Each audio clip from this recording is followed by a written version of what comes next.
Good afternoon, everyone, and welcome. My name is Robin Mellon. I'll be leading us through this webinar today on busting the human rights and modern slavery myths. As we start today's event, I'd like to acknowledge the Bidjigal and Gadigal people who traditionally lived along the Sydney coast, where I am now. Pay my respects to elders, past, present, and emerging, and also acknowledge the traditional custodians of the land wherever you're joining this webinar from across all states and territories, and indeed internationally. I've noticed a number of international people joining, so great to have you here. Welcome to everyone who's joined us today. I'm glad you could make it. A very warm hello also to everyone who's listening to the recording after the event, as we will be recording this for future access. And also, as we start, it's important to acknowledge the more than 40 million people around the world who are in conditions of modern slavery in many different ways, which is, of course, the issue at the heart of today's conversation. Today, as you will have seen, today is World Day Against Trafficking in Persons, as proclaimed by the United Nations General Assembly in 2013. And current figures that you can see for yourself show that people are most commonly trafficked for sexual exploitation, for forced labor, for forced begging, for forced marriage, for selling children and as child soldiers, as well as for removal of organs. And just to continue with the trafficking figures, the most recent ones, it's shown that women make up 49% of people trafficked globally, and girls another 23% of all victims of trafficking. And research shows that most victims are trafficked within their own country's borders, and those trafficked abroad are often moved to the richest countries. Now, in a moment, I will introduce the experts who will be contributing to this webinar, and we'll hear just a couple of minutes from each of them about what they're seeing, what they're hearing on this topic, especially given their areas of expertise, given their sectors, given their industries. I'll then lead the discussion by providing each of the speakers, including myself, with some of the myths and misconceptions that we've been hearing around and about. Some of them may seem harmless and just need correcting. Some of them may make our blood boil, so we'll try to keep the noise down as we can.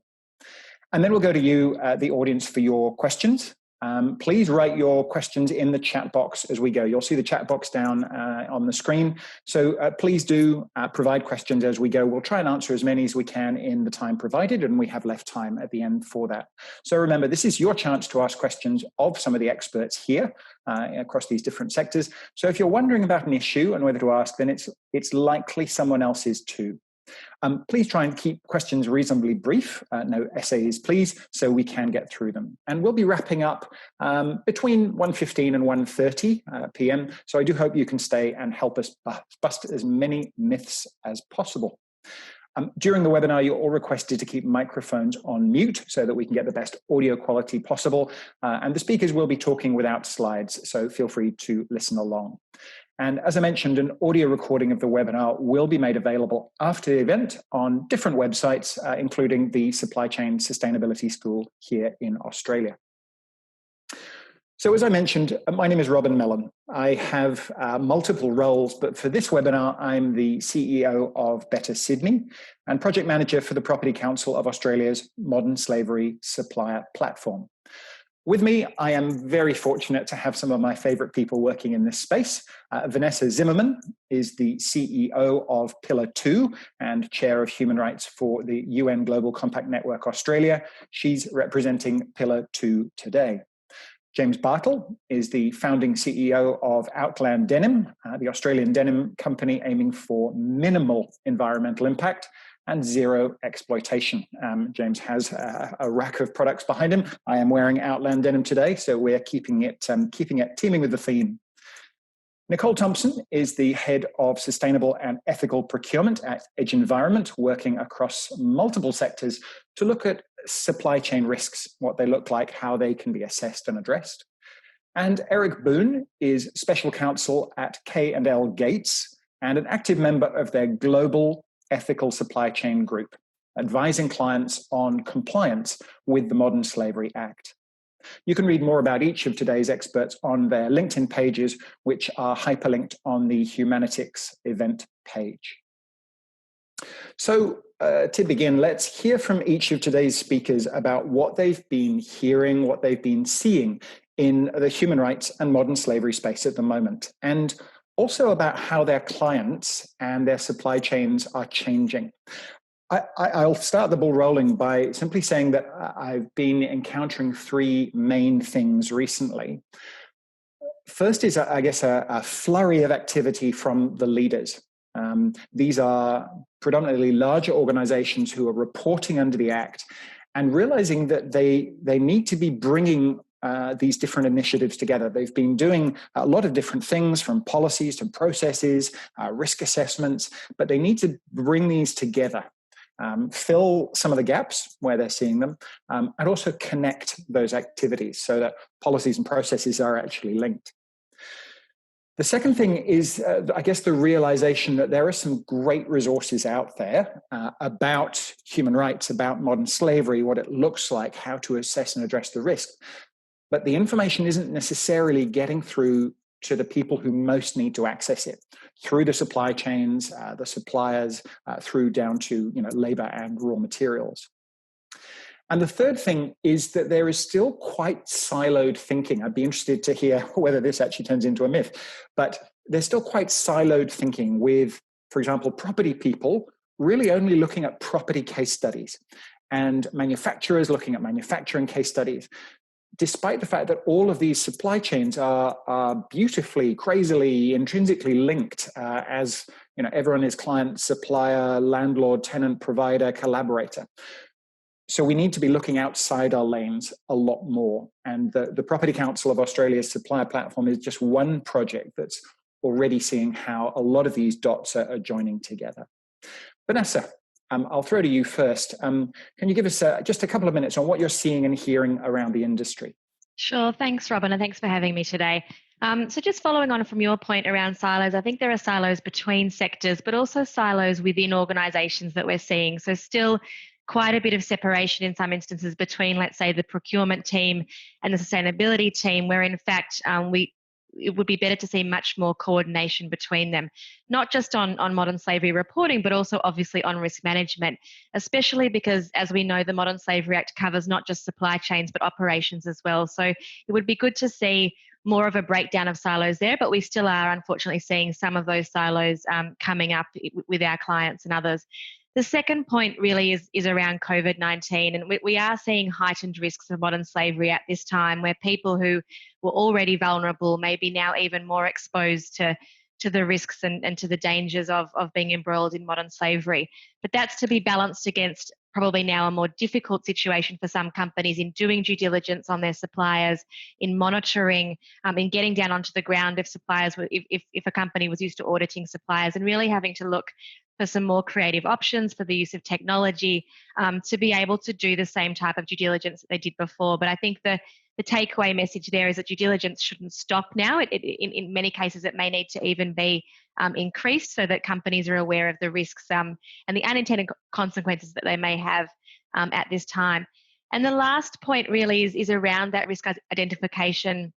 There's a whole range of methods that companies are using to identify their modern slavery or broader human rights risks. And some companies are doing an excellent job, but other companies seem to still be quite reticent to do a proper deep dive into their risks, as they worry, I think, about what they'll do if they find those risks. So what will they do if they find risks in a certain category or a certain set of countries, and what that might mean for ongoing action. But what we've seen from investors, from customers, from civil society and others is that there's an expectation there that obviously they will find those risks and they'll do something about it. And I think we're just seeing even more sophisticated questioning come out of these stakeholders, and a need for companies to be able to describe their risks. And again, not just because of the Modern Slavery Act, but also in order to effectively manage those risks. So I'll stop there. Thanks, Robin. Thanks, Vanessa. James, let's go to you next. I'd love to hear what you're seeing, what you're hearing around the industry, particularly around human rights and modern slavery at the moment.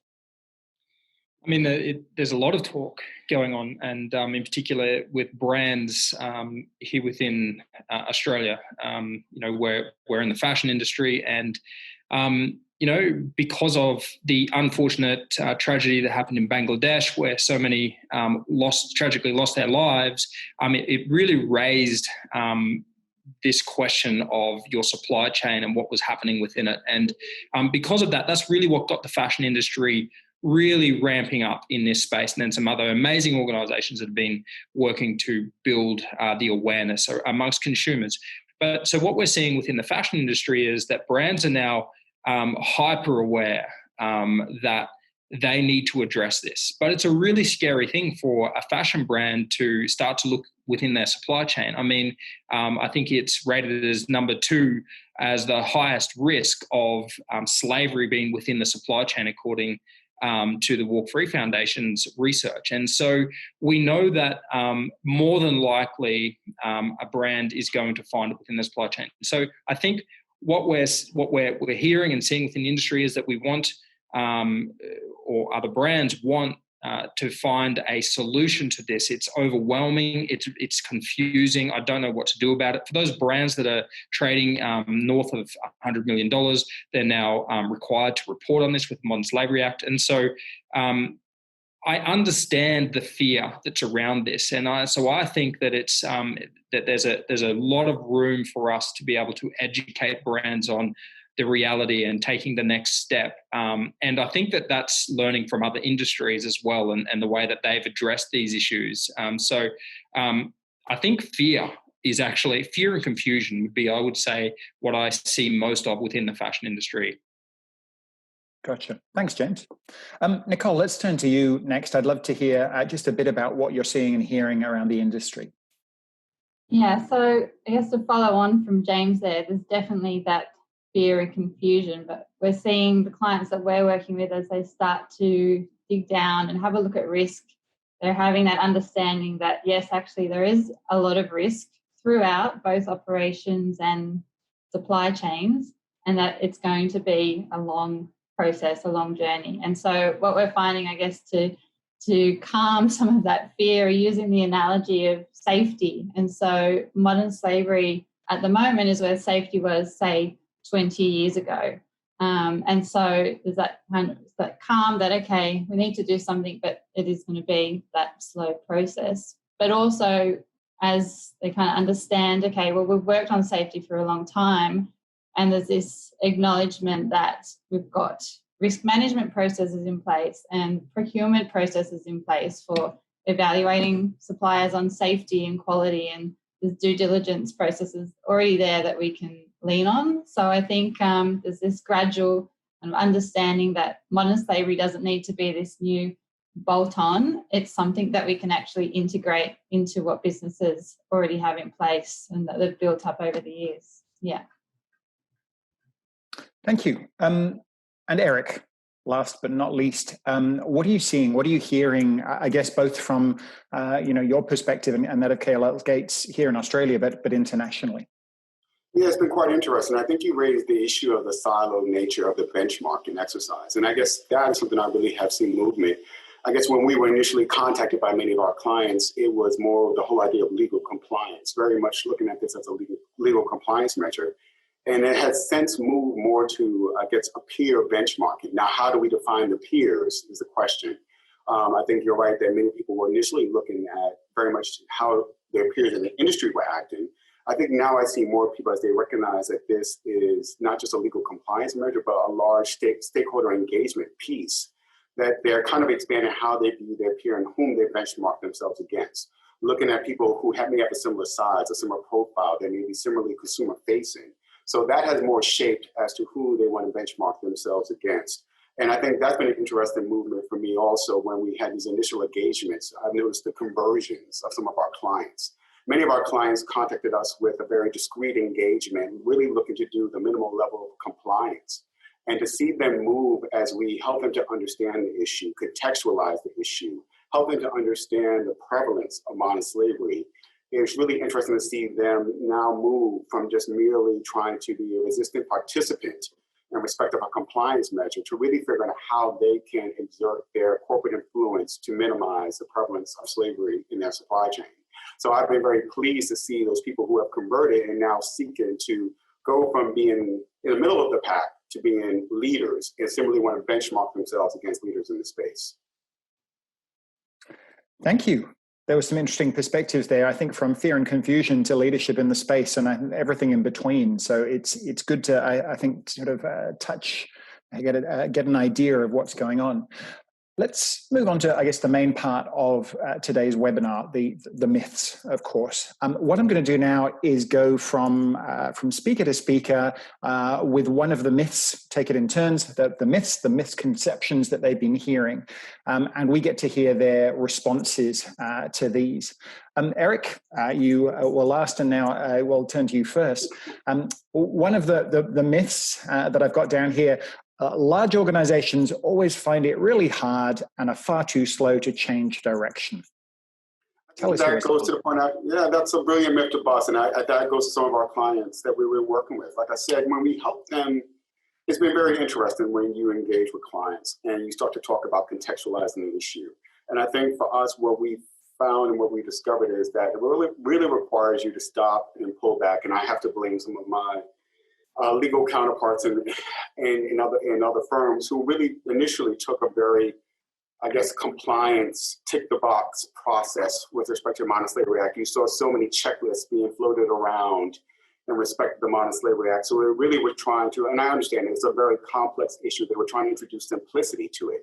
But I think what you really need to do is when you're talking with your clients, you start to contextualize the issue, understanding what it means to them, but then also figuring out how to communicate it to them. I think when you talk about large organizations, you have to recognize there's already somewhat of a corporate speak. Like Nicole has said that they already have procedures and processes in place, and it's how do you tap into that process or tap into their communication process. One client I was really pleased, you typically produce these memos, beautiful memos about how to get them on board. And I said, let's not do that. I said, how do you typically communicate within your organization? What does your standard memo look like? Let's take out how to visualize some of this as well so that we can get the engagement and the buy-in from the necessary stakeholders, but them to really onboard the issue and figure out how to create more champions. So you're really trying to figure out and talk with your clients and say, okay, let me understand what you're dealing with internally to get buy-in. And let me figure out how do we shift that. And when you shift that and you start to really bring the necessary people to the table and you get that corporate buy-in, I've been amazed to see how they've been able to turn the tide. So dealing with large multinational organizations that have compliance in other jurisdictions and have done what was necessary. And we all know the compliance rates in other jurisdictions, whether it be California, UK, and the like, it hasn't been what we dreamed of. And it's been really interesting to see how much more the stakeholder engagement piece, particularly here in Australia, has driven compliance, probably more so than any fears of penalties or anything like that may have driven it. And we would hope would drive it impossible in connection with other legislation. So it's really been interesting for me to see that process and to see that. I remember one client who had been doing a modern slavery statement in other jurisdictions, and to see the movement that occurred when we did this more contextualized process with them. The stakeholder engagement they were able to generate internally, and we were able to move this very big shift in a direction that I've been so pleased to see. So I think it's just not necessarily, it's really giving that bespoke, tailored advice and really understanding how hard it is for people to understand this issue, contextualize it, and understand it in the scheme of their operations. As you said, Nicole, I think the whole idea of how you take these policies and procedures and not just have them sit there, but basically how do we operationalize them? How do we internalize them? And that has been good to see that process occur. Thank you. Good. Good myth to start with. Let's go from large business scale down to small. James, one of the myths that we're hearing, we're just a small company, so we don't have any influence or we don't have any leverage over our supply chains. Tell us your thoughts.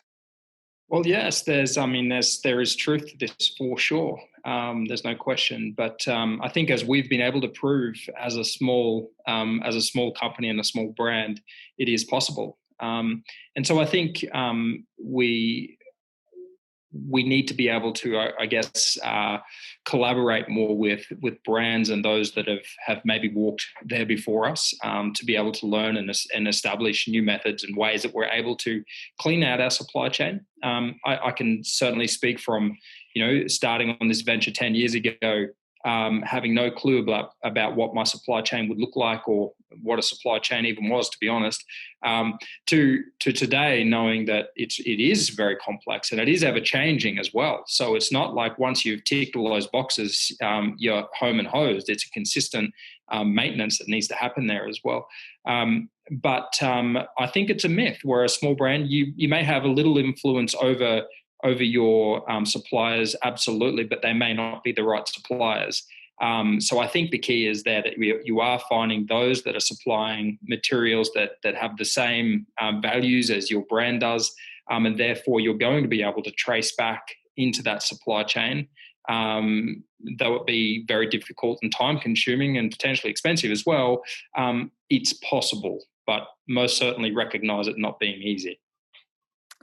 Thanks, James. And I like the verb you used early on there about cleaning up your supply chain. It's a very valid point, finding people whose values are aligned with yours. And it's not an overnight thing, but yeah, very, very important. For sure. Vanessa, I'm going to turn to you next with a myth that, given that we read today, it's reported that the central repository, the registry, will be launched later today here in Australia. The myth that the Australian Modern Slavery Act and other stakeholders like investors or NGOs expect us to certify we are slavery free. Thanks, Robin. And you mentioned before about certain of these myths making our blood boil, and I possibly should get a hobby so that I'm not so disturbed about these things when I hear about them. But I was in my car with my two little girls at last year when the Act was really starting to gain traction and knowledge amongst people, and I heard a reporter say that the Modern Slavery Act requires Australian companies to certify that they're slavery free. And I might have used a few choice words that then the little people started to repeat. But anyway, but I think it doesn't. And I think it is a misconception. What the Act requires you to do is to give stakeholders and others to give a good understanding of what your risks are and how you are addressing them, and also how you're assessing your effectiveness. So it doesn't require you to certify that you have no slavery whatsoever, or that you've checked every single part and you're absolutely sure that there's no modern slavery anywhere in your supply chain. And in fact, what we're seeing is that, particularly in the United Kingdom, that the businesses that come out there and put out a big flashy statement saying, we have no slavery, we're absolutely sure, are the companies that tend to get themselves into trouble more than the companies that actually say, we haven't got this all figured out yet, we're looking, we're trying to find it, we think we probably do have modern slavery somewhere in our supply chain and we're trying to do something about it, rather than putting out big statements that say they're slavery free. And I think in terms of civil society and investors as well, I think obviously particularly civil society as well as the socially responsible investor group, but also broader investors want to see that you're managing your risks as a company. But I think that there isn't an expectation that you would put out a statement or in fact think that as a company you've got everything figured out. So I think it is a misconception. And as we start to see the statements coming on, and Robin's mentioned the register, and hopefully we'll see statements starting to come onto that, where we'll see companies I think taking a broader approach to this and not trying to say that they've got this all done and dusted. Thanks, Vanessa. Good point there. And I guess from James cleaning up his supply chain to you cleaning up your language in the car, I think it's all a journey. Let's go across to Nicole, because I know this is one that you and I have both heard a number of times. It's almost an excuse, but we'll label it a myth. You don't have to go from zero to hero in your first year of reporting. Tell us your thoughts. Yeah, so, and I'm probably guilty for using this one myself, actually, when we've got those clients freaking out about their supply chains, that you don't have to go to zero to hero overnight. But I think the myth here is really that because this is such a new issue and, everyone's starting from scratch, and that's an excuse to do the bare minimum. And so, as Vanessa said, yes, you don't have to go from zero to hero. You don't have to solve all slavery in the world and certify that you're slavery free.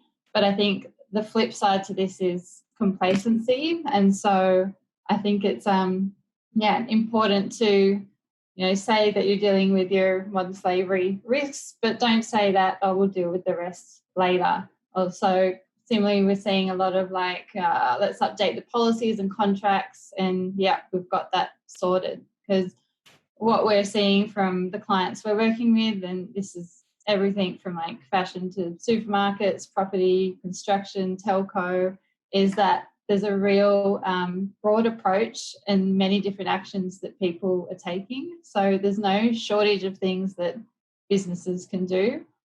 And likewise, we're actually seeing, different departments as well taking on different things. So, for example, working with, say, the sourcing teams to come up with a due diligence framework for their prioritised risks, or there's the risk and assurance teams looking at remediation plans. You've got people and culture doing training and education modules, and then there's procurement teams looking at their processes as well. So while, yes, you don't have to be a hero, but it's definitely not an excuse. There's a lot of things that I think businesses can be doing, and hopefully we'll see that come out in the statements.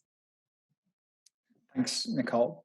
I'm going to start with one of the myths that has really got under my skin, and it sounds like something really fundamental, but something we've seen. One of the myths: we're not required to report under the Commonwealth Modern Slavery Act 2018. Now, initial results from the Property Council supplier platform, but also a very basic search of a company's annual reports or financial records, showing a number of companies with an annual consolidated revenue over 100 million, but just declaring they're not required to report. And I think there's a number of organizations that need to get this sorted out pretty quick smart, because we're already in their reporting year. They need to be reporting now. I think there's a number of companies that are going to get surprised quite quickly. So I think that's a myth they need to bust very soon indeed. Eric, let's go back to you. I know Nicole and I have heard this a number of times, so we'll try and sit this one out patiently. But we hear organizations say, we've put some clauses into our standard contracts that should cover our modern slavery risks. That's enough for now, isn't it?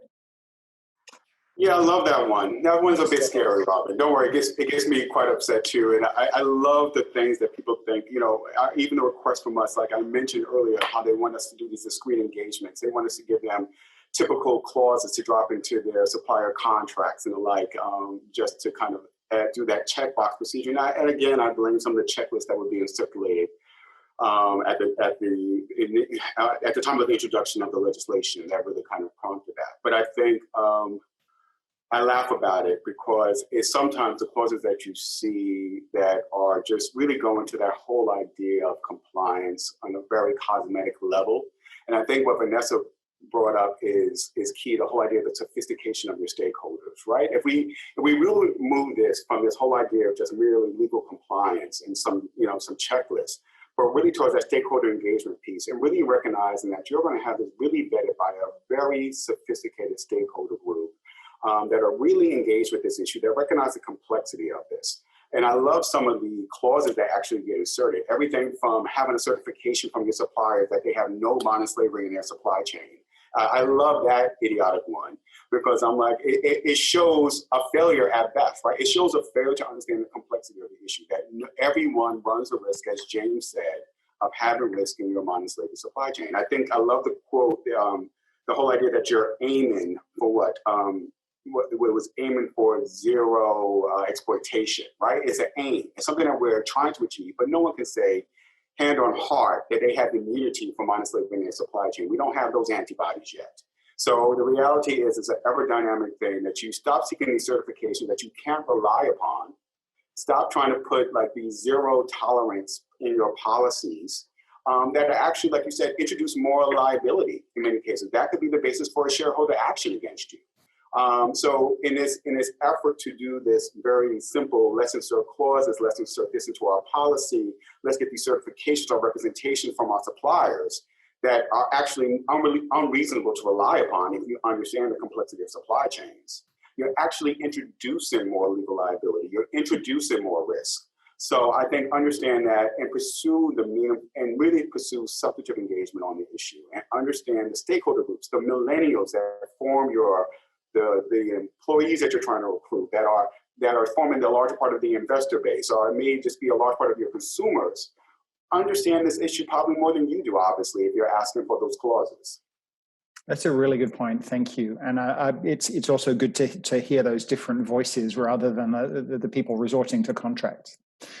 Actually, that's a really good segue. James, I might turn to you because I think probably one of the myths we're hearing in multiple sectors is that consumers aren't interested in better human rights records when it comes to things like products and materials, and they certainly won't pay any more for things. I'd love to hear your thoughts. You are allowed a free pass. You can mention Meghan Markle once.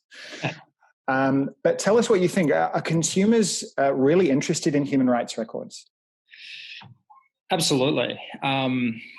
I think more and more. I mean, the reality is I don't think that there's too many humans that if we're faced face to face with the reality of this particular problem and the abuse that goes on within supply chains would want to turn a blind eye or even would turn a blind eye. The problem is that we live in a society where we have been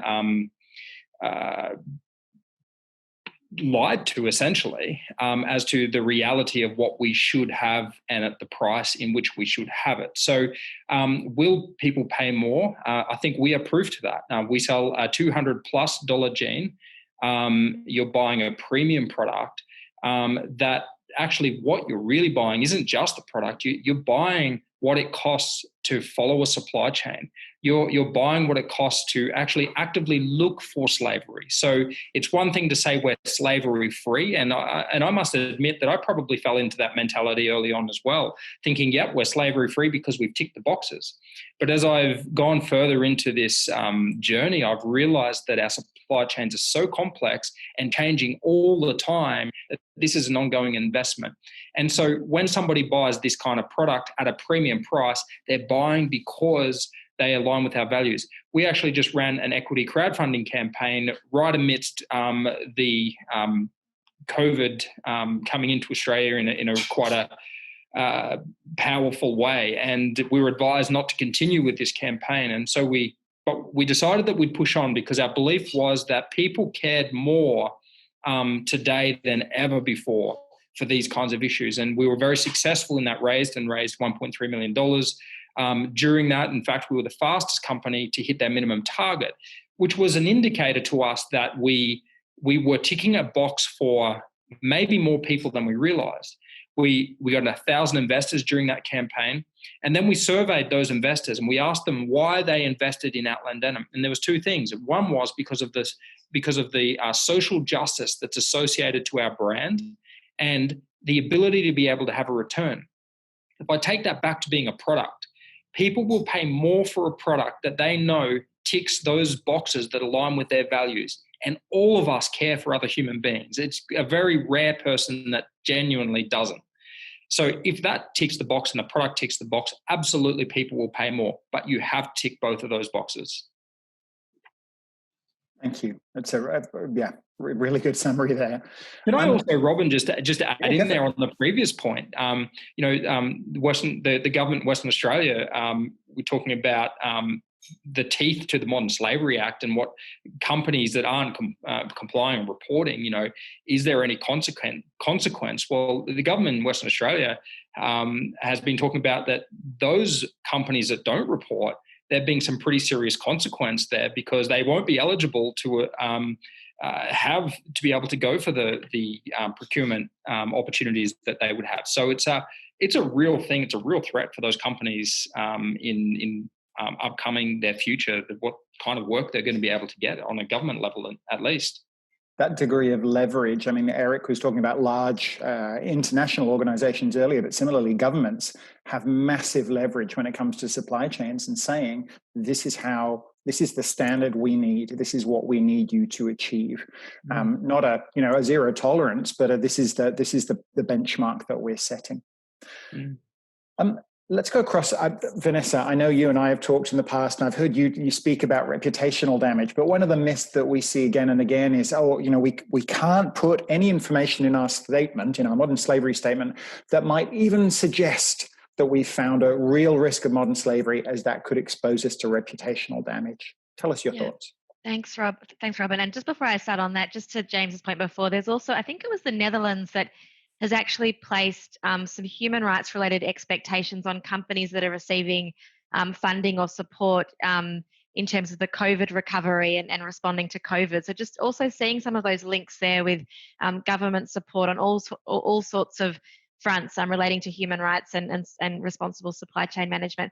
But Robin, yes, it's an important one. And I think it's not to, with all of these myths, I think we're not saying that these issues aren't difficult. So we know that for a company to suddenly put out a case study that they've found modern slavery in a particular part of their supply chain or the particular type of product or service, even if it's anonymized and very general, we're not disputing that is difficult sometimes for a company to do. I'm sure sometimes the legal teams or others kind of looking at these types of statements would be very worried. But the reality is that for many companies, again, what we've seen in the UK and California and others is that companies that actually do recognize that they have found something and actually bring that to life for their stakeholders, that they can understand what challenge they faced, how they actually addressed it and what they've learned from it, are the companies that tend to then have better conversations with their stakeholders, including investors, as opposed again to those companies that either overstate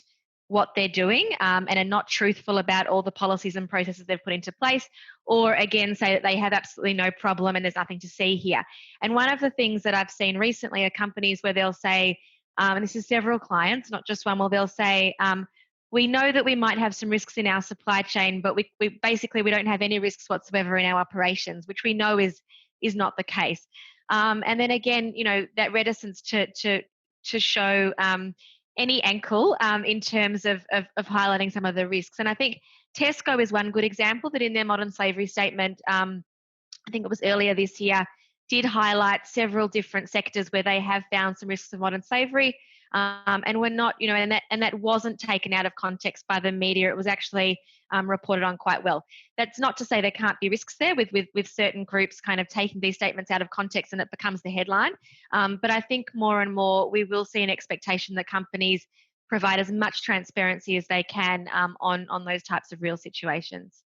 Thank you. That's a great point. And I think there's a point there that we might get to later about the way in which these things are reported. And, I know the business engagement unit at the Department of Home Affairs was trying to do a lot of work with journalists and with the media about how these things are reported to encourage, I don't mean a necessarily a positive outcome, but to try and report these things objectively rather than going for a gotcha moment. Yeah, exactly.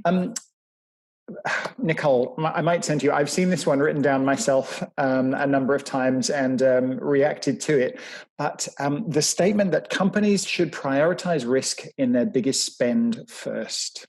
Tell us your thoughts around that.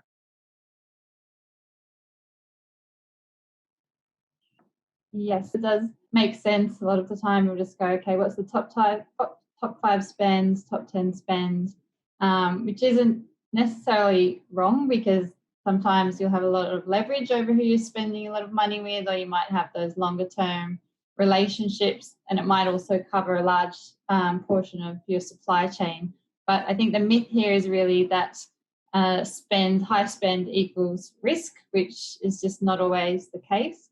So when we do a risk assessment and you look throughout categories, procurement categories and spends and suppliers for an organisation, there's a lot of little surprises that might come up. And so it's important to kind of go through that together with the sourcing team and the wider teams who have the knowledge of those suppliers. So a few examples might be, so the fresh cut flowers that come in, which is a very small spend, but we know that that's definitely a high risk. Often they come over from Asia Pacific. And then, merchandise, uniforms, for example. The Spice Girls is the great example of how, they had the Spice Girls T-shirts, a small batch that were coming out of a factory that had poor practices.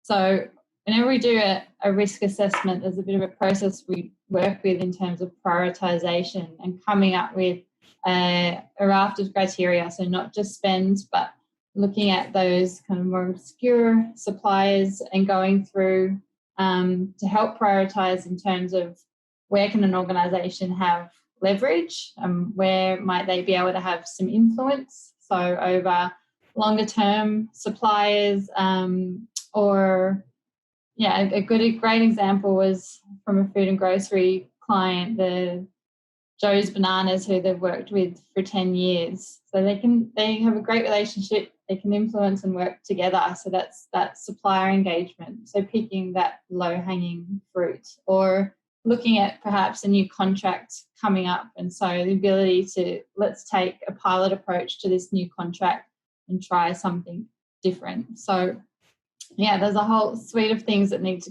be considered besides spend. Absolutely. Thanks, Nicole. And it's always good to hear the Spice Girls held up as a great example of things internationally. So good to hear that one.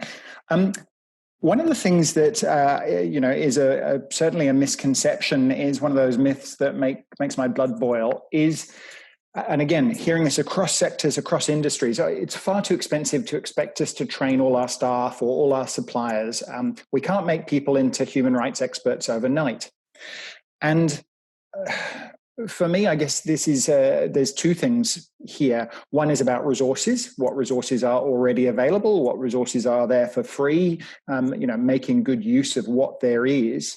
And the other is that it's really not a case of making everyone an expert overnight. I think with any organization, whether, James has been talking about some small business or small and growing businesses, we've heard about, large internationals, but I think you need to have different levels, different tiers of information where, yes, it would be great for all staff, for all suppliers to at least have a basic, functional understanding of what human rights issues are important, what modern slavery actually means, and how it occurs or where it occurs.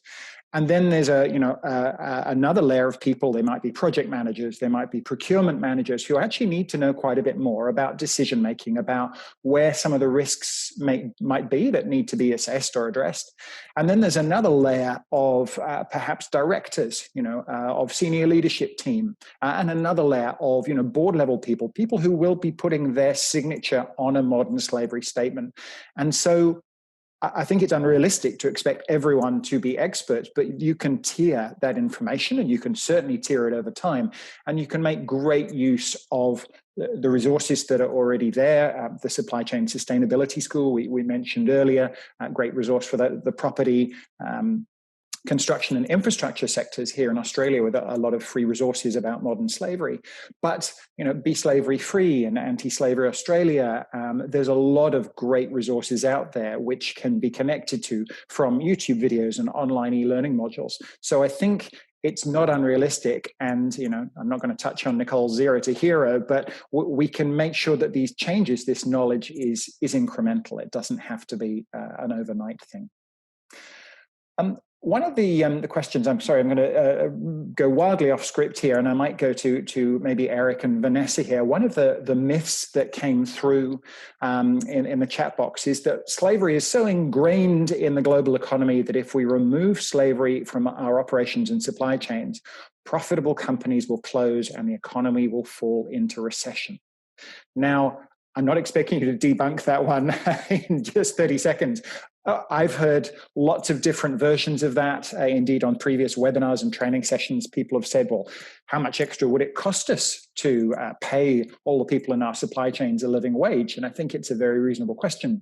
But that myth about slavery being so ingrained that profitable companies will close and we'll see a global recession, do you have any thoughts about that? Any initial reactions or corrections?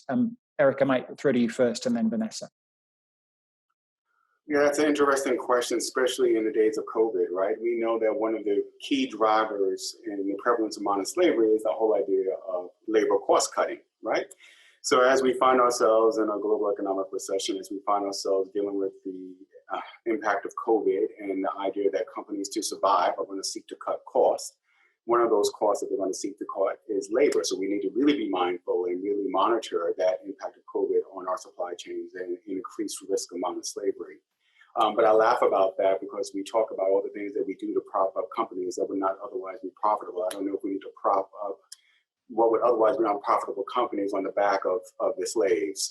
So it bears a question, and I think James is proof of that, in that people will pay the price, the real price for goods when it comes to them, if they understand the cost associated with that, the cost that extend beyond just the dollar that they paid for that good, but the cost in the way of the human suffering that they're supporting. So I think it is more of a consumer education, and I think it's a lazy argument, I guess, on many people's part to okay their behavior or to okay their lack of vigilance to make sure that they're not unconsciously supporting modern slavery or asking their consumers or their customers to do so. And I do think that is the issue. I don't think we need to, it's funny, and I think the question raised, I guess a reference to Hamilton, and it raised the whole idea of the U.S. America's history of slavery and the vestiges. And I mean, we're looking like we're still 160 years out from the Emancipation Proclamation and the Civil War in America, and we're still dealing with the vestiges of modern slavery in many ways, and we see it basically pulling the country apart, and we're just still coming to grips with the reality of how that history has basically influenced the trajectory of that nation. So as you think about that, and you think about how you may be supporting slavery in other countries, and what you're supporting in the way of not just of the immediate victims of modern slavery, but the generational impact that follows. And that goes back to what James was saying, really understanding that cost, right? And building that in and understanding it. So I don't find that true. I don't want to necessarily pull out empirical data or do a quantitative analysis of that. But it may be coming from somebody who is from America, and I know the history of slavery in my own family's DNA. It is such a weird argument to hold up that we're going to keep companies profitable through the support of slavery. That just falls empty to me. Thanks. From the Spice Girls to Hamilton, Vanessa, any I thought you comments? were going to comment on my pink relating to the Spice Girls or something. I'm glad that Eric went first. We've heard the same things relating to similar things, I guess, in terms of corruption as well. But it's so ingrained we couldn't possibly do business without it, and we've seen, we've seen the protections that have been put in place there. And I think also, quite apart from the I knew he was going to start barking when I started talking. Quite apart from the human element here, I think that what we see is where there are companies where we do think that there might be slavery risks there. There's also often other risks as well, like safety, corruption, even product quality, those types of things that if a company is dodgy, for want of a better word, when it comes to how they treat their humans, there are probably likely to be other risks there as well. So that when we see companies looking into their supply chain and seeing if there are risks of modern slavery there, they are also seeing that those suppliers that are problematic for that are going to be problematic for a whole other range of reasons, which will also increase in the end financial costs for that company. But I just wanted to again bring it back to the human element, because I think one of the most important parts of the UN Guiding Principles on Business and Human Rights, which many major Australian brands have said they're committed to, as well as the government, is that companies should be doing no harm, that they should be respecting human rights at that very basic level. And so I think that is a very important factor to bear in mind, that when you're looking at some of the business risks that might apply here, to also think about and to prioritise the risks to actual humans here. And I think that both James and Eric have also made that point. And Robin, I may jump on comment from Vanessa. I think it was a good one to also mention. I think one of the myths that I wanted to quickly address was the myth that by doing this process of monitoring or auditing the risk of modern slavery in their supply chain, that they were introducing risk into their supply chain. That people felt like they were going to somehow damage their supplier relationships. And I think what I've seen in most cases is that as they looked at the modern slavery risk, they found that they were generally de-risking their supply chain, that they were looking at the coronavirus, they looked at the impact of the coronavirus, they saw the geopolitical risk, they saw maybe where they had too many suppliers and they should maybe concentrate more, or they were dealing with supplier concentration issues. So I found that this exercise as a whole helped companies to de-risk their supply chain and actually pursue more commercial benefit, as Vanessa has pointed out. Thank you. No, that's a really good point. We might just turn to just a couple more myths, and then we can turn our attention to the questions, some of which have come through already, and other questions that people might have. I might throw this myth to Nicole, and it might overlap onto James because I suspect they're very similar or very connected issues. But one of the myths that, again, sector by sector you hear is we can't ask suppliers how much they pay their workers. There's almost an indignation and the fallback on, well, that's commercial and confidence. But tell us your thoughts on that.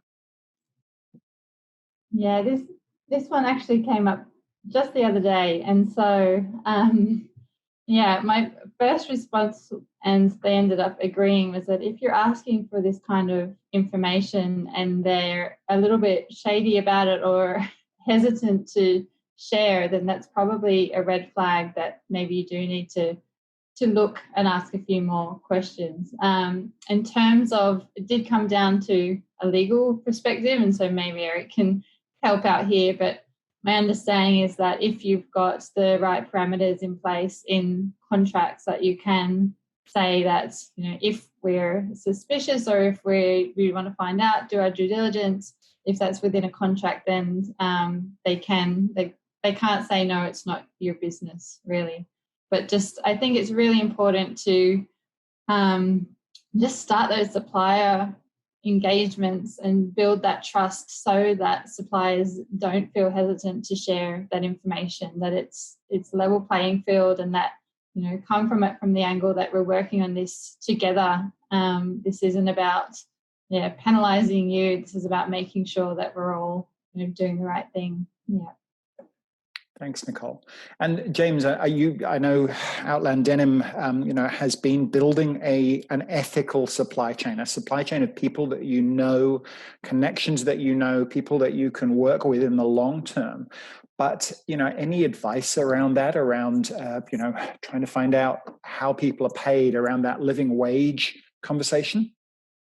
Difficult conversation. It's nearly offensive to some, especially if they're doing the right thing. So I understand that it's awkward and difficult, and often it's information that you're going to really have to push to get, and that's our experience. We've had to push and push hard, and for a long time, a lot of the time, to get the answers that we need to get, whether it's good or bad. But I think one of the things that we notice now is much better, is we've got an onboarding process with a supplier. So before we get into bed with them, so to speak, we know what we're going to get. And I think we're going to move in the future will look like that for many corporations, where this is done up front. But unfortunately, we're coming from where these relationships are already in place, and therefore we need to try and get those answers. And ultimately, it's going to be done from relationship. If you're a customer of theirs that has done the right thing by them and and they benefit, your business benefits them, then I think eventually they're going to part with that information. But it's about being persistent. And again, that supply chain, their suppliers consistently change. So it's very hard for them. And I think understanding how difficult it is for some of our suppliers to gather this information and to ensure and give you a guarantee that, yes, everything within our supply chain is being done the right way is also difficult. So I think a little bit of grace and understanding. Look, I think everybody responds better to being encouraged into a place rather than pushed in. Push gets pushed back. So it's coming about it strategically as well, and being smart about the way you're going to go about getting those answers. Thanks, James. Eric, just very quickly, Nicole mentioned, I guess the legality, but how is there a good way? James said that they were difficult conversations, and I suspect that's often the case. But is there a way of really making sure that you can find that information out? I mean, this is part of the, we talked about the changes to the supplier contracts, and those are some of the clauses that you want to put in there, right? That give you avenues to take steps with respect to remedial action, right? To basically install those rights of audit rights and the like. So the whole idea here is necessary, and also to obviously give suspension termination rights in many cases, right, as the backstop. But recognizing what we've always said, that the action here is to really remediate, not necessarily to terminate, because we know that and I think this goes to one of the questions that I think are in the chat room, the whole idea of terminating relationships and basically driving up unemployment, that unemployment is generally going to be a driver in those countries for the prevalence of modern slavery. So we're not trying to drive up unemployment. What we're trying to do is take those situations, remediate, where we have a supplier that's maybe paying less than they should with respect to living wages, get them to increase that pay by maybe another $1 an hour or $2 an hour, right? To try to get them to move it up where the point where we're seeing that remediation occurring. But it is important to have the necessary clauses in your supplier contract to have them subscribe to your supplier code of conduct to make sure that you can have those conversations and have that engagement, even around the education piece that we're all talking about. It's kind of hard to have those conversations if they're not at all educated about the issue. So I think it really is that whole idea of that supplier training, those contract provisions that give you those avenues to have those conversations, and the levers. We need to have some levers to basically drive some results and outcomes. So that is the point. Yeah, and it is the whole ability to step in and have that and say, okay, if you don't do this, or if you continue to not act, then we have the right to suspend or terminate, and hopefully there'll be those commercial drivers to drive action on their part. Gotcha. Thank you. Now I'm going to dump this last myth onto the virtual table, press the COVID button and run. Vanessa, I might bat this one in your direction first, but one of the myths that I think we're all hearing, there's no way we can do any auditing or other monitoring at the moment because we can't get onto the ground. So we'll just have to wait until after the pandemic. Yeah. Tell us your thoughts on that, and remember, your girls might be in the back seat of the car. The dog is still here in any case. So it's incredibly difficult, and especially if you are a company that is that does go physically onto the ground to do to do audits, or has someone else do third-party audits for you. But even those companies that were doing a lot of self-assessment checks with suppliers or other checks, and just it may not be getting the same traction. And I think we've seen a few interesting. It's not impossible. It is difficult, and it requires creativity and I think some innovation. There are some apps out there, kind of worker voice type apps, which can be disseminated out so that at least workers are more able to provide some feedback on what's going on through anonymous and kind of protected apps that we're seeing. I'm not endorsing these in any way, but a couple of them are one called Ulala and another one called Timby that kind of provide that ability. We've seen other companies saying that they're going to only not bring on any new suppliers at this time and kind of rely on the audits they've done of existing suppliers. But when I hear some of those companies talk about that option, I'm still not sure if they're doing the same level of due diligence on the existing suppliers or if they've just kind of stopped everything there. So that makes me a little bit nervous. So I think one of the aspects which all of the speakers have spoken about is having the discussion with your supplier and saying to them, what can we do? What we know that you're probably under a lot of stress at the moment. We can't get on an aeroplane and fly over, but what could we do to better understand what challenges you're actually facing at the moment, and whether it's more supplier training exercises through webinars or something else that's designed to capacity build, just something, because I think this could go on for years and we can't stop our due diligence for years. So I think there needs to be some creative brainstorming there, and good to see that there have been some groups, including the government, kind of putting out some guidance notes on that and helping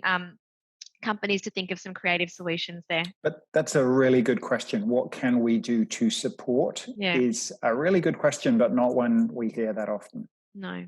Robin, can I add something really quickly there? We've been piloting a program in Turkey to address nearly entirely this. And the key that we found, it's working with local groups that can specialize in being on the ground for you. But I guess the approach is very different. It's not an approach to tick a box and go, good, slavery isn't within our supply chain. It's actually an approach that's taken to actively look for it. So, and it is quite different in the way you go about ticking that box, so to speak, and proving it's not there versus actually looking to identify it. And it all does come through that worker voice and being able to then get grievances, being able to then collect, look through that data, do some more investigations into the realities of the grievances, if there's anything that lines up, and then to mitigate, which is another thing, those risks continuing to happen out through remediation, being the ultimate outcome, remediation. Work with those that may not be educated as to that a living wage is important. They may have been raised themselves to never have been paid a living wage. It's just normal life to them. We grew up in a Western culture where that's abhorrent to us. The fashion industry, less than 2% are paid a living wage, but many of them wouldn't even know that this is unacceptable.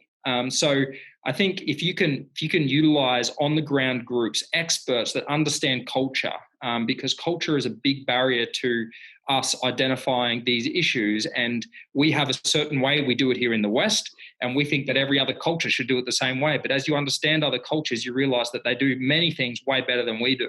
And so if you can engage those people that are on the ground that understand that for you, that's also a benefit, and it's cheaper and more cost effective into the future than sending your CSR rep around the world following supply chains, and then our suppliers just push all the slaves out the back door for the day. It's not a good way of doing it. The auditing process is broken, and we need to innovate and create ways that is much more efficient in being able to follow these supply chains and create less burden on our suppliers, because there's another audit coming through the door every single day.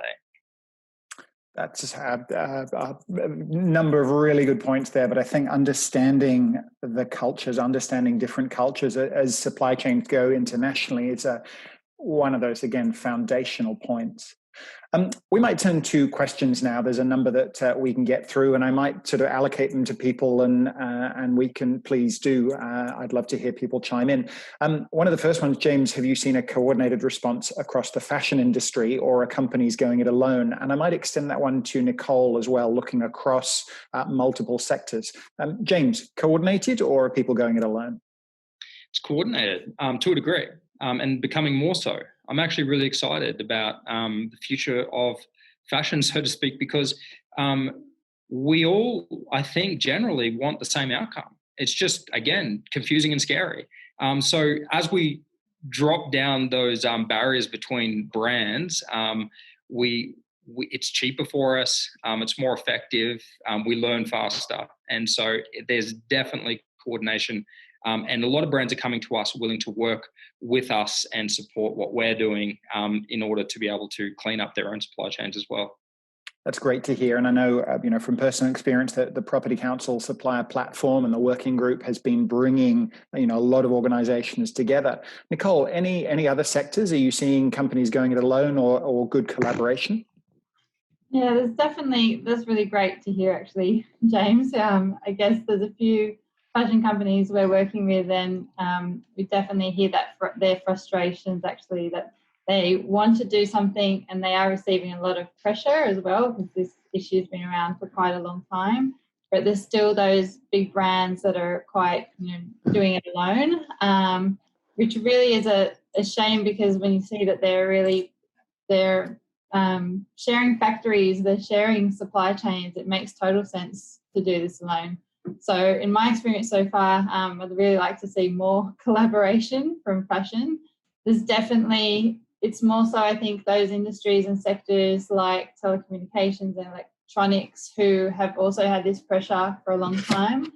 And really it's those working groups that we see make the most progress and inroads, and just that sharing. So I think love to see more of the property council's work kind of spread across different sectors. Yeah, collaboration is really the way to go. Thanks, Nicole. I might ask Vanessa and possibly Eric just to give us a couple of words on this next question, because it's perhaps detailed, but an issue we'd see replicated. Someone said that a SMETA report, an audited report of a supplier, showed workers regularly working up to 21 consecutive days as an area that required corrective action. But the auditor in turn interviewed staff who wanted the extra days of work because obviously it was financially lucrative for them. So how would you recommend they proceed? They don't want to unintentionally disadvantage people by following the auditor's recommendations. Vanessa, any thoughts on that one? It's a really tricky one. And I should also say that there is a spectrum of a kind of a continuum of exploitation, as we call it. So that modern slavery is right up the end in terms of someone obviously having their freedom taken away to either take or leave a job. And then there's a whole host of other labour rights issues that come before then that often set the foundation for modern slavery, but may not necessarily be modern slavery. And we've often heard the question of, but if someone agrees to do something, if they want to, then what does that mean? But you can't really kind of contract out of your human rights, or there should still be an effort to make sure that international standards are being upheld there. And so I don't want to give advice on that particular situation, but I think it's important to look at whether in that situation the key international standards, as well as the standards the company itself put in place, are in good faith being met? So is the supplier actually looking to protect people? Has there actually, and what is the evidence, I guess, that the workers actually do want that? Who has spoken to the workers? Where's the voice there to make sure that that understanding that they have is actually accurate, and not just something the supplier has said in terms of what the workers want to do? So I think it's a complex one, and I saw something in the chat box as well about kind of putting other culture standards and on others and being mindful of that. But I think it is important to understand what consultation has actually gone on to make sure that workers are happy with what they're doing. Are they able to speak up? Is there a mechanism where they can complain if they're not, to make sure that these representations that are coming through are actually accurate? Oh, I saw the conversation is turning to cultural imperialism in the chat box. So we might just ease our way into that rather than diving straight in. But Eric, any thoughts on that? The 21 consecutive days and the very valuable point that Vanessa was making about making sure the worker voice can be heard? Yeah, I think that's wholeheartedly correct. And I mean, obviously in the U.S. we have this, in the U.S. and Australia, we have the whole idea of regulatory regimes, and in most Western countries, you have the whole idea of the regulatory regimes that are in place. And I guess I query how much of that recommendation that came from the auditors was also informed by the regulatory regime, though maybe not enforced in that jurisdiction. How much of it was shaped by the employment laws and the like in that jurisdiction. So it is, part of the things that we typically say is that people will comply with the employment laws, modern slavery laws, and the like of their relevant jurisdictions. So it would be good to know what that looks like. And this goes to the whole idea of the auditors being across the cultural, political, regulatory landscape, right? That's what James was talking about. We've all been talking about the sensitivities that are necessary, the awareness that is key. So I agree, and I don't think we should be able to contract over basic human rights. I think that is a valuable one, and making sure that their voice is heard. A lot of us are dovetailing our modern slavery policies with whistleblower policies and the like, and then diving that all into our supplier codes of conduct and supplier policies. So we just really need to make sure that, and regardless kind of how someone may choose to not comply with their home jurisdiction's regulatory regime, there still is the question of what do you demand from your suppliers in your code of conduct, right? There still is that question. So I don't necessarily think we should, advocate our responsibility to those of a jurisdiction where there are political restraints and the like on the enforcement or the protection of human rights. I think we still need to have our codes of conduct that are informed by our morals, principles, and values. I'm not trying to say that we, again, have the cultural imperialism, but I think it has to be a matchup, and you need to do this with people, and I think good people should find one another. Thanks, Eric. Now, we've got a number of questions to get through, so let's, if we can, just shorten answers just a little bit to plow on through. But James, one of the questions which I looked at and smiled wryly about, someone said they had a fashion brand tell them they couldn't share information on their supply chain or their modern slavery policies with them as a customer due to their trademark. Can you think of circumstances that would prevent a brand from publicly disclosing their supply chain? Yeah, I mean, there's one main reason that you don't want anyone to know where you produce or what your supply chain looks like, and that's because it's dirty. I can't think of any other reason, to be honest. I'd say to anybody who's got a fashion brand, go to our website. We've done a lot of the hard work for you. Our suppliers are there. Go to those suppliers. They'll work with you and give you the information you need. It's generally that's the reason. Gotcha. Thank you. There was a great point made that I'll just mention before moving on. Someone said that it's time to change the narrative from fear to support. We were talking about journalists and media and those gotcha moments. And somebody was saying that finding modern slavery activity in supply chains should be viewed as success. And so working with suppliers to cease that activity and operate in the frame set out should be moving beyond the tick box. Beyond the box tick. And I think going back to James and Eric's point, I think we need to remember that understanding those cultural frameworks is really important around that. A really valuable question on the real price that was being mentioned, James and others were talking about this. How can we help raise consciousness or educate across society that low prices have to come from somewhere. I guess if this is really cheap, somebody isn't getting paid for it properly. And how do we teach the real price of things? James, you might start on that, but maybe Nicole, if you want to add on. Refinery, I mean, we'll speak about denim. That's the area that I know best. And Refinery 29 did a great article a number of years ago. They followed the supply of a pair of jeans and the true cost if it was to sit on a retailer's bricks and mortar shelf. And what they found was if it was less than $100, you could be guaranteed that there was exploitation within that supply chain. I can also vouch for this because I know what it costs to produce something.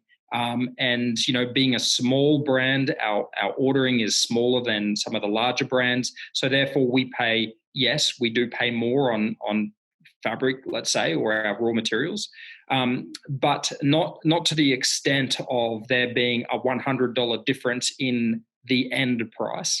I know that we have a smaller margin that we take from retailing our product than probably most or maybe all other denim brands. And that's because when somebody buys our product, they're not just buying the product, they're buying the education, the opportunity. They're giving somebody the opportunity to get themselves out of poverty or out of vulnerability of some sort. So the reality is we've become accustomed to paying a completely unrealistic price for most of the products we consume. And we just need to re-educate ourselves as to the reality of what things cost. Thanks, James. Nicole, again, educating people about cheap is not necessarily good. Any insights? Yeah, I mean, it's a tricky one. Fashion, James has done a great job at Outland Denim there. As they say, when you buy that product, you also buy the education that comes with it. And I think this is going to be really important across all sectors as well, from everything from mobile phones. I know I've got a lot of property construction people online today.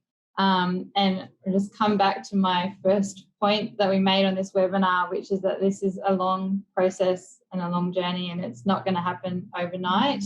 But with the legislation, which is trying to create responsibility from corporates, and part of that responsibility, I think, is this education. So anytime they're selling a product, if they can start that process of considering, where's this coming from, and communicating, okay, are we putting a price up here? What's the reason? People respond to that this is real humans, women, men, children in our supply chain. So I think when you look at the, trying to sell sustainability, trying to sell human rights is a little bit easier because it's that personal touch. Thanks, Nicole. Following on from that, and it's a comment that's come through, or a question that's come through. We've talked a lot about companies and businesses and organizations, but really asking how consumers can have more of an influence on what companies do in how we spend our money. Vanessa, Eric, maybe just a minute from each of you. What are your suggestions for increasing knowledge and understanding of modern slavery issues, and how can we motivate people to support companies that are making serious efforts which may impact the price? I'll jump off because Eric was brave last time. In terms of I think it's interesting. I think there's consumers and there's also customers. So I think, first of all, if I just take it from a customer perspective of not necessarily, not the usual consumer you think of, but in terms of if you are working in a business and you do, and in terms of your own suppliers, actually having those conversations and asking difficult questions, because I know from my own experience, working within companies, that when the customer actually does ask you something really robust and interesting, and it looks like that it's not just ticking the box, but they may actually take their business away if you don't answer it properly, then that actually inside the company, carries a lot of leverage. Otherwise, I think as an ordinary consumer, that this register that Robin mentioned, it's going up there. I'm sure not a huge number of consumers who are not kind of deeply ingrained in this area will be going onto that website this afternoon, but they could. You can go on there, you can go and look at the statements that where you buy your children's clothes from, or where you do your shopping, or whatever it is, to see what those companies are actually saying. and thinking about what questions you could ask them. I think there are a number of reports out there that civil society do that kind of rank companies and benchmarking them to Eric's point earlier. And I think we'll only see more of that in the next year, and hopefully they'll be in kind of easy to understand information that consumers can actually take forward and say, right, well, I'm going to make a decision based on the quality of this company's reporting or what they say they're actually doing. So hopefully we'll see a bit more of that. And Eric, any last word on that? Yeah, I'll be happy to see what eventuates from the online register. I think that's a great point. Will that form part of the big data that may form a more concise shopping guide for somebody? Mm-hmm. I remember many moons ago being part of a student shopping guide for a better world. They kind of rank companies across different platforms, various ESG components. So I'd be interested to see, how much this online register being publicly available will form some information that can be pulled to kind of do a more concise spending guide for people. Thank you. Yeah, no, I'd love to see that happen sooner rather than later. Last two questions before we start wrapping things up. Nicole, I might throw this first one to you, but someone's asked, suppliers that are a small business might be flagged as a high risk for modern slavery. So how do we strike a balance between supporting them, given they have limited resources, but still understanding the risks associated with them in our supply chains? How do we strike that balance? Yeah, so it comes back to that prioritization process as well, and really understanding your suppliers. And so you don't want to go out to a blanket approach with the big lengthy questionnaire to our really small suppliers, because we know that's not feasible. Perhaps start small, and it's around, again, that communication and supplier engagement. So having that open conversation with those smaller suppliers and say, this is where we'd like to see you. These are our expectations.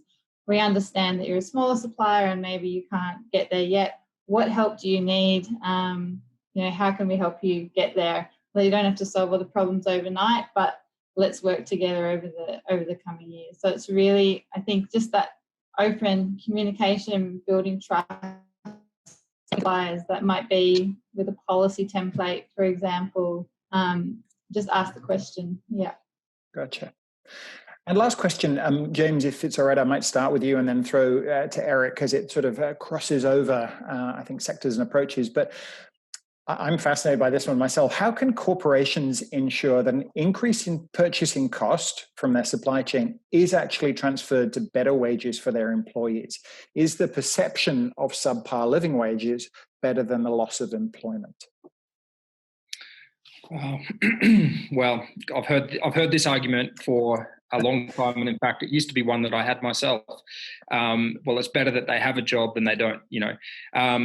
Look, you can't be guaranteed that higher prices mean that those within the supply chain are being rewarded for their work in the way they should be. It's certainly not true. I know there's certainly many premium denim brands that you might pay, well north of $200 for that have slavery within their supply chain. So that is not the answer. I guess this is where we do need a better system than auditing to give consumers confidence that that is a product you want to support. I don't think anybody has the real answer yet. I think it's about piloting new programs. We're piloting the one I've already mentioned, and then another, which is a third-party 24/7 surveillance system that's in our own factories, that's our tier one, which we own and control, to where we don't have control over if something happens in there. Let's just say I brought in a bunch of slaves. It would be identified immediately, and I can't do anything about that. The public will know about this. I think it's that kind of transparency that's going to revolutionize this industry. And that's because of, innovators in this space coming to us and going, we want to pilot these programs and being able to work with somebody. So we're not there. No one is there. Outland Denim, we can't say we're perfect. We've got issues within our supply chain. I mean, one of our cotton suppliers changed to different farms all of a sudden. So now my team's having to go and chase these farms, and that's also difficult from a distance. It's not determined on price, but what is determined on price? is I saw a question come up, how could, a $20 Kmart jean and then somebody to be able to afford a $200 Outland jean, and how can that be? I can pretty confidently say you buying a $20 jean, you are a part of the problem with that purchase. That's what you can be confident on. If you listen to what Refinery 29 said, you can actually be confident of anything under $100 US. So that's probably closer to 140 Australian dollars. Anything under that, based on their research, not mine, is probably highly likely to be a part of the problem. Thank you. And Eric, I'm not going to throw the one about how do we solve globalization to you, because we don't have that many hours left for the webinar. But the issue that we were just talking about, how can corporations, how can businesses ensure that purchasing cost increase actually gets transferred to better wages? Any thoughts on that question? Yeah, it's not bulletproof, right? But I think James touched on it. I think he mentioned the key things there: transparency, and then it's continuous monitoring and rigor. That's really what's going to have to be involved by people with respect to the supply chain, and for us to kind of get it there. And I think the whole idea of a living wage versus termination of employment goes to the whole idea of remediation versus termination of a contract, right? It goes to the whole points that we've talked about and what the Modern Slavery Act generally supports: transparency with regard to people publishing their modern slavery statement, continuous monitoring and rigor. It's not just a one-time compliance aspect. And the whole idea of we're seeking remediation versus termination that will drive up unemployment and then be a driver for modern slavery. So we have the right principles in place, and we're trying to action them, and that's the best we can do, is to move that forward. Thank you. We need to draw this webinar to a close now. So as we do, I'm going to go around each of the speakers for one last pearl of wisdom, if you still have it within you. One final thought from each of you before we wrap up. Vanessa, I will throw to you first. Any last thoughts to leave us with?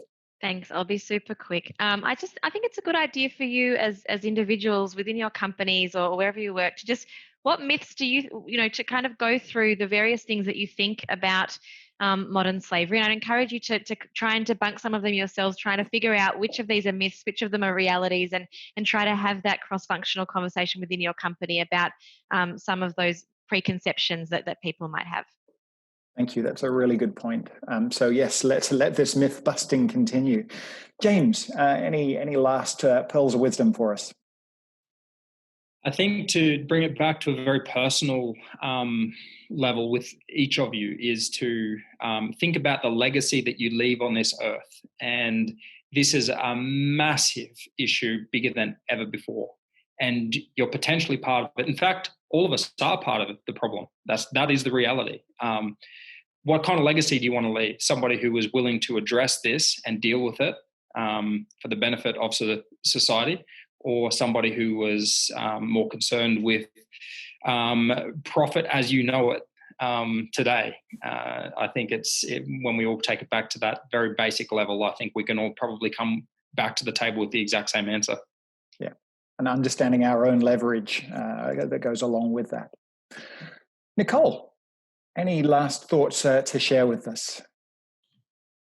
Yes, Robin, I think I'm going to get on my procurement soapbox here. I've Go ahead. a few times today, but just a real practical piece of advice, I guess, is look at the Sustainable Procurement Standard, ISO 2400. It's just a really useful guide. It steps you through, everything from organizational values and goals through to your risk management, through to your due diligence and evaluation.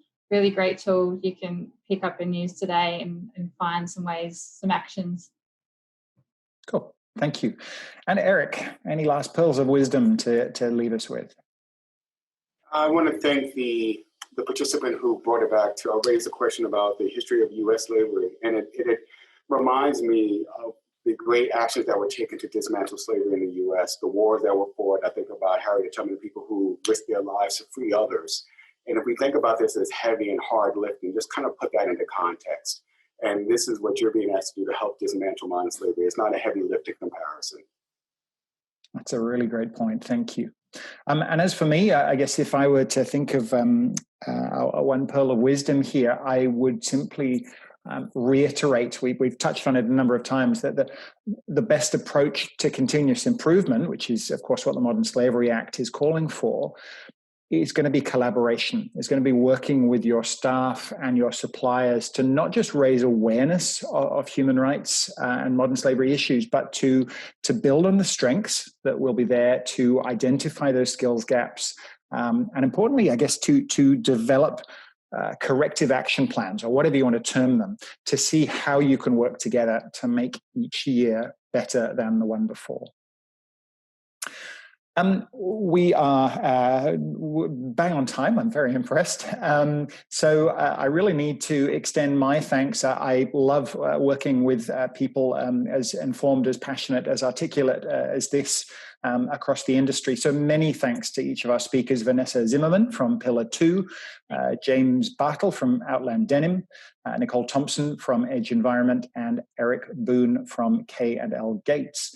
And a big thank you, of course, to Edge for providing the ticketing and the recording capabilities today. Please do look out for the recording of this webinar on different websites. We'll be sharing this to make sure that the message can keep going, and we look forward to joining you at future discussions. So my name is Robin Mellon. It's been a pleasure leading this conversation on UN World Day Against Trafficking in Persons. Farewell from the panel. Thank you very much. Thank you. Stay safe, stay well, and thank you all. Look forward to seeing you next time. See you guys. Thank you.